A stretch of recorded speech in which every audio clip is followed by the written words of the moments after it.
E todo mundo aqui preocupado com Taesa, né? Olha só, já vi algumas perguntinhas e não vou antecipar muito o nosso papo aqui hoje, mas, pessoal, sinceramente, a gente não tem resposta muitas vezes para boa parte das coisas que acontecem no mercado. Eu diria, não sei o que vocês acham, aí depois vocês podem comentar, mas que essa baixa de Taesa não é nada estrutural aí que está mudando na tese de investimento. Eu acho que em relação aos fundamentos da empresa continua tudo muito parecido. O que a gente tem observado sim é alguns papéis sofrendo uma pressão vendedora excessiva nos últimos dias, mas isso não quer dizer que mudou o fundamento, pelo contrário, é justamente nessas horas que a gente costuma gostar ainda mais, porque você consegue comprar um fundamento sólido que a gente já conhecia por um preço ainda mais atrativo. Jean, e aí, o que você tem a dizer? Boa noite. Boa noite. Primeiro, muito feliz com a eliminação da Alemanha, né? Mas estamos aqui mais tranquilos para a próxima fase. Mas sobre Taesa, eu acho muito engraçado esse negócio, né, Filipão? Quando estava 40 e poucos reais, todo mundo queria comprar e falava assim: ah, e se Taesa tivesse 35 reais, né? Ah, se chegasse a 36. E aí, de repente, a empresa começa a cair e gera um desespero generalizado. O que está acontecendo com a empresa?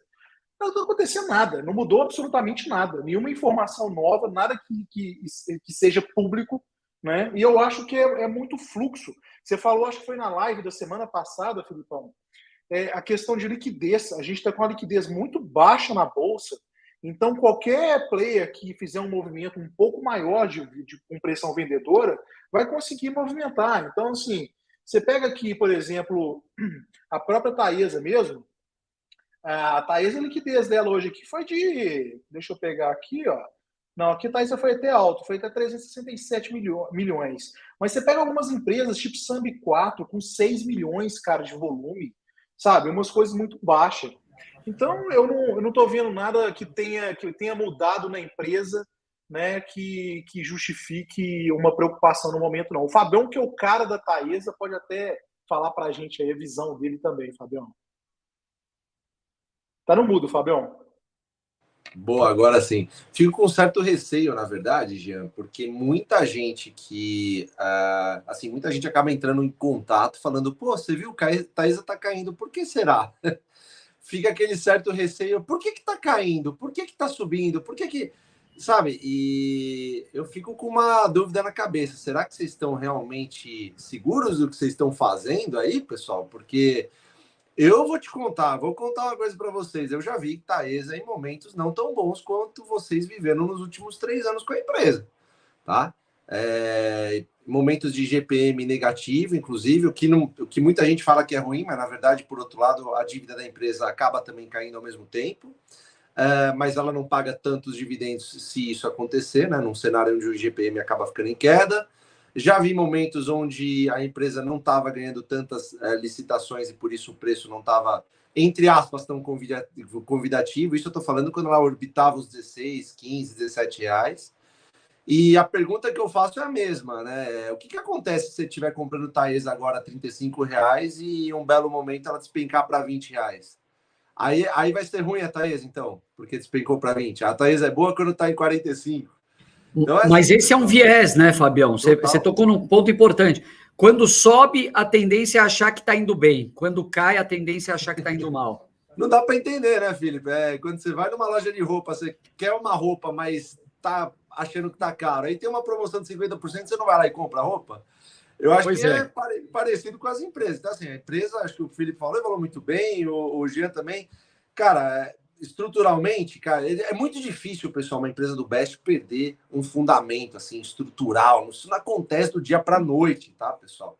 Não é uma coisa tão simples assim. Agora, tá caindo por quê? Porque tá tendo mais gente vendendo do que comprando. Acho que é a primeira coisa que você sempre pode...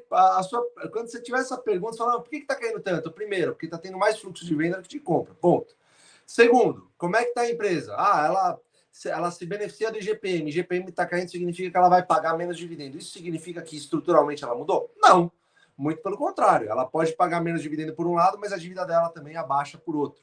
Então, eu acho assim, pessoal, Se você está com esse medo de queda, eu acho que talvez você precise estudar um pouco mais, não só sobre a Taesa, mas qualquer empresa que venha a cair, tá bom? Eu acho que isso é inerente à Bolsa de Valores. Bolsa de Valores oscila para cima e para baixo. E graças a Deus que oscila, não é, pessoal? Porque se oscilasse, se ficasse sempre constante para cima, de pouquinho em pouquinho, a gente não ia ter oportunidades gigantescas como a gente tem, não é isso, Felipe? É isso mesmo, Fabião. E eu acho que a Taesa ainda tem um outro ponto, vocês devem até concordar comigo, que ela é uma daquelas empresas com perfil que lá fora eles chamam de bond-like stock. É uma ação que se assemelha a uma debenture, né? Que tem pagamentos de cupom. É quase que um ativo de renda fixa negociado na Bolsa, o que acaba sendo um proxy, na minha opinião, errado, né? Porque a Taesa tem negócios ali dentro que podem evoluir de uma forma a trazer uma valorização, às vezes, que não é esperada num bond, é completamente diferente. Mas, num momento como esse, aquele acionista, aquele investidor que está estacionado no papel, que tem o papel na carteira, mas que comprou, talvez, com essa expectativa de pagamento recorrente aí de juros, sem esperar nenhuma valorização, ele prefere, talvez, liquidar esse papel e ir para a renda fixa, porque lá ele vai correr, talvez, um risco muito menor. Então, é um perfil de investidor diferente de muitos papéis da Bolsa, e eu acho que isso possa trazer algum tipo de movimento ao papel, mas, de novo, né, aquela história, a gente olha para o negócio, a gente olha para o lucro que a empresa está gerando, para os fundamentos, projetos futuros, e é nessa hora que, quando o mercado erra, a gente vai querer comprar mais. Não é o caso de Taesa, não é nada de recomendação, mas é a hora que o mercado acaba avaliando um ativo de forma distorcida em relação aos seus negócios, que a gente consegue comprar um dividendo barato, né? Você não acha, Jean? O que você pensa? Não, eu concordo com você, Filipão. Inclusive, eu estou vendo aqui uma pergunta que é interessante, ó, do Alexandre Klein. Com a Taesa, minha única preocupação é não estar vendo alguma coisa por minha pouca experiência. Eu acho que tem um ponto aqui que o Fabão tocou, que eu gostaria até de reforçar, pessoal, que é o seguinte: nenhuma empresa perde fundamento da noite para o dia.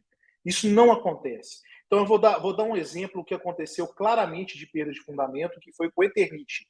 Todos nós aqui, eu acho que nós fomos acionistas da Eternit no passado. Né? E a Eternit, o caso que aconteceu com ela, foi um caso que foi acontecendo de forma gradativa. Né? Não foi ela acordou no outro dia e falou, estou quebrada, acabou. Não. Eu nunca tive Eternit, Jean, só corrigindo, mas eu me lembro muito bem como foi a história. Era uma das melhores pagadoras de dividendo da Bolsa, se não a melhor.